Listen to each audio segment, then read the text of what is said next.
Hey guys, in this video, we are going to review the Levoit Classic 300S humidifiers. You can buy them right now. If you want more information, an update and pricing, be sure to check the links in the description below. So let's start the video. We tested the Levoit Classic 300S humidifier for about a month, during a very cold, dry winter in Pennsylvania, to confirm its efficacy and convenience. It leverages ultrasonic technology, using high-frequency vibration to create a fine mist, which it distributes with a quiet fan. This means it doesn't have a paper wick that needs replacing periodically due to mineral buildup or mold growth. Thanks to its huge, 6-liter tank, the Classic 300S can run for over 2 days on low. When needed, refilling is a breeze. Its top fill design, with a wide mouth, makes it easy for us to add water. The Classic 300S has 3 mist levels, low, medium, and high, as well as an auto mode that allows you to set a target humidity.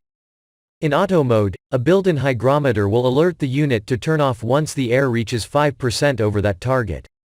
However, because the built-in hygrometer is located near the mist, it's not a super accurate or reliable indication of your room's overall humidity. So, we tested its performance using 2 hygrometers placed about 4 and 8 feet away from the humidifier. In auto mode, the humidifier is sometimes turned off because it thought the humidity reached 50% when it was only about 30% in the rest of the room. As a result, we'd recommend either setting auto mode to a slightly higher target humidity, placing the unit in an open area with good airflow, just skipping the auto mode feature in favor of setting schedules via the accompanying app, or just letting the humidifier turn off once it's run out of water on another setting.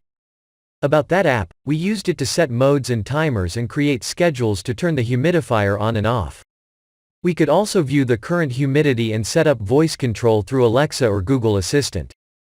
In our tests, the humidifier successfully increased our room's humidity level by about 10% from 25% after running a full tank. The tank lasted 55 hours before needing a refill on low, 30 hours on medium, and about 18 hours on high. On auto mode, the humidifier averaged needing a refill about every 24 hours. When running the humidifier for a few consecutive days, we were able to increase our room's humidity up to 40%, instead of the usual 20–25% around this time of year.